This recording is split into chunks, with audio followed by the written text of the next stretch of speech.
இப்போது நம்ம பூஜை ஆரம்பிப்போம். இந்த 108 மந்திரங்களை நம்ம சொல்ல ஆரம்பிப்போம். சாமிக்கான பிரசாதம் தீபாராதனை எல்லாம் இப்போ நான் தயார் பண்ணி வச்சுட்டேன். இங்கே வந்து நான் குங்கும கிண்ணம் நான் சொன்னல அந்த கோமதி சங்கு போட்டு வச்சுருக்கேன். அந்த குங்கும கிண்ணம் நான் எப்போவும் லட்சுமிக்கு எல்லாத்துக்கும் அர்ச்சனை பண்ணி வைக்கிறது தான். இதுலேயே முருகருக்கும் நம்ம அர்ச்சனை பண்ணி வச்சுட்டா நம்ம வச்சுக்கிறது இருக்கும். சந்தனம் எல்லாமே தண்ணி எல்லாம் எடுத்து வச்சுட்டேன். இப்போ உங்களுக்கு நான் தாமரை மணி மாலை இதான்ப்பா நம்ம வீட்டில் இருக்கிற தாமரை மணி மாலை. நம்ம வந்து இதால் ஜபம் பண்ணுறாலும் பண்ணலாம், இல்லை அடுத்தடுத்த மாலைகளை நான் உங்களுக்கு காட்டுறேன். குங்குமம் அர்ச்சனை பண்ண இந்தமாரி பெரிய கிண்ணமாக நீங்கள் எடுத்து வச்சுக்கோங்க.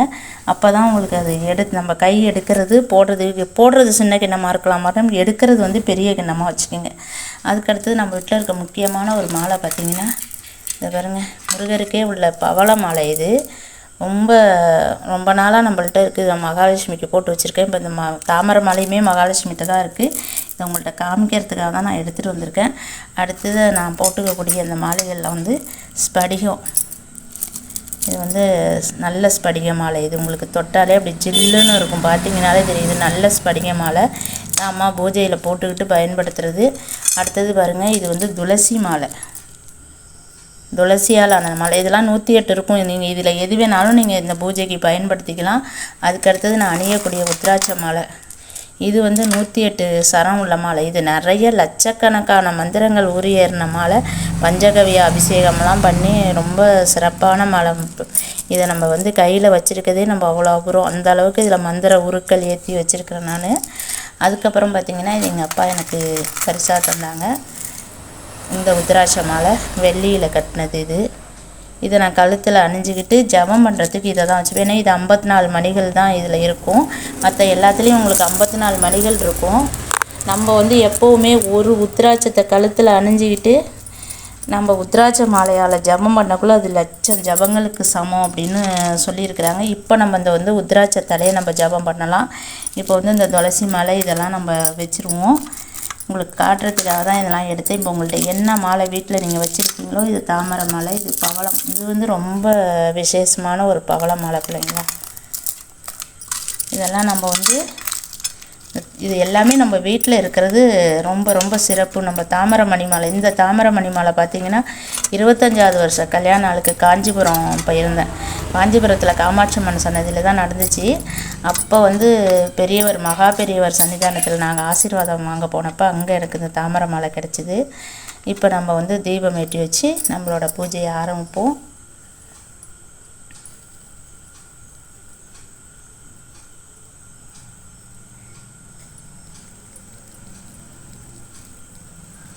நம்ம சுற்றிடும் 9 தீபத்தையும் இந்த கெண்டில் வச்சு நம்ம ஏற்றிப்போம்.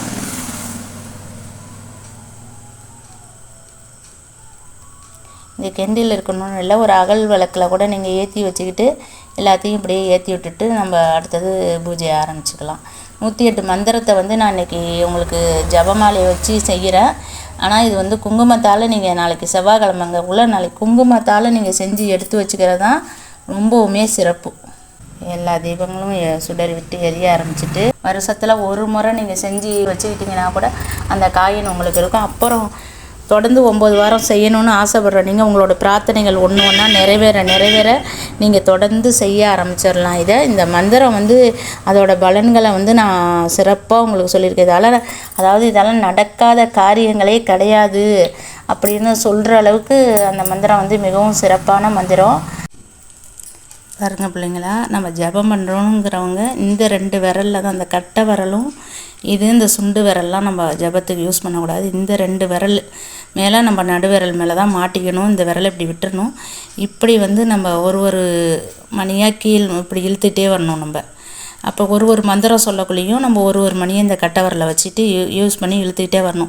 இப்போ இந்த ஜபம் செய்கிறதுக்கு முந்தைய நீங்கள் உங்களுக்கு பிராணாயாமம் தெரியும் அப்படின்னு சொன்னால் கண்டிப்பாக பிராணாயாமம் செஞ்சுட்டு இந்த மந்திரத்தை ஆரம்பிங்க. அடுத்தது உங்களை சுற்றி ஒரு கட்டு மந்திரம் நம்ம சேனலில் நான் போட்டிருக்கேன், எளிமையான மந்திரம் போட்டிருக்கேன். அதை நீங்கள் போட்டுக்கிட்டு நீங்கள் உட்காரக்குள்ளே உங்களுக்கு எந்த தொந்தரவும் வராது. உங்களோட ஜபம் சிறப்பாக செயல்பட்டு உங்களுக்கு அதிகமான பலனை தரும். இப்போ நான் வந்து பிராணாயாமம் செஞ்சுட்டு இந்த ஸ்லோகத்தை சொல்ல ஆரம்பிப்பேன். இது வந்து வந்து முருகனுக்கே உரிய செவ்வாய் பகவானோட அருளை முழுமையாக பெற்று கொடுக்கக்கூடிய தீப ஆராதனையோடு அவரோட அருளை பெற்றுத்தரக்கூடிய உச்சிஷ்ட மந்திரம் அப்படின்னு சொல்கிறது ஓம் ஸ்ரீம் ஐயும் கிளியும் சவ்வும் மவ்வும் சரவண பவா.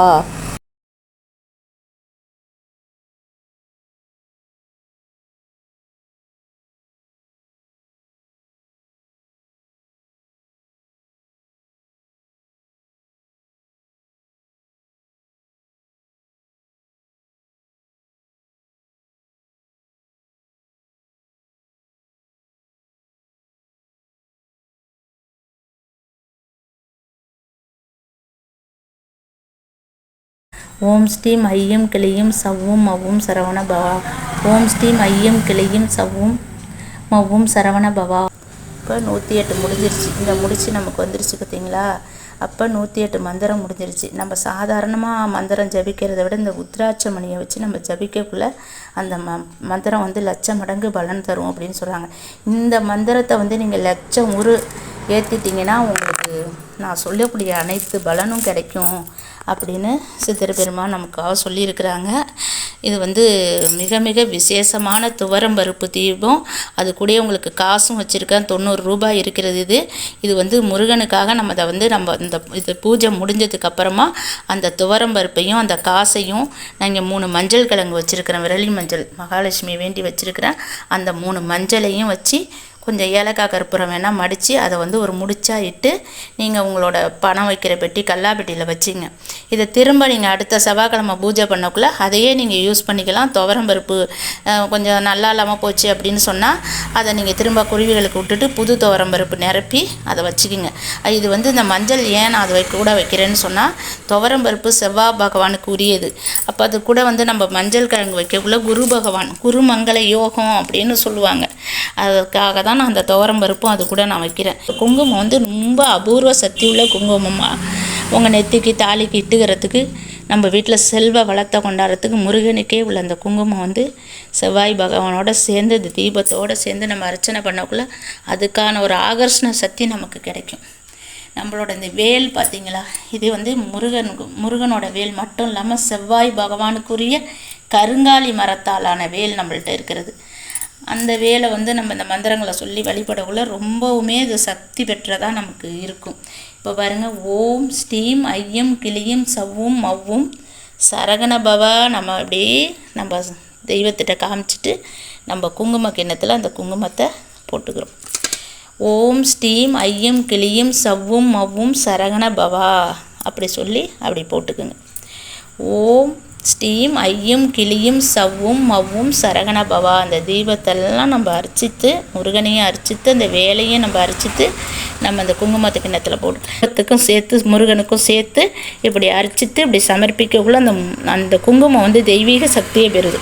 அது சாதாரண நாட்களில் நம்ம செய்கிறத விட செவ்வாய்க்கிழமை செவ்வாய் ஓரையில் செய்கிறது நல்லது. முக்கியமாக செம்பில் வந்து நம்ம பயன்படுத்துறது செவ்வாய் பகவானுக்கு மிகுந்த நல்லது. இப்போ நம்ம வந்து பால் காய்ச்சிட்டு வந்து சாமிக்கு கல்கண்டு பால் வச்சு தீப தூபம் எல்லாம் காட்டி இந்த பூஜையை நம்ம நிறைவு செஞ்சுப்போம். இந்த பங்குனி மாதம் செவ்வாய்க்கிழமை கார்த்திகளும் சேர்ந்து வருவது இந்த பூஜையை நீங்கள் செய்வது மிகவும் சிறப்பு. நன்றி. நான் உங்கள் சக்தி உமா.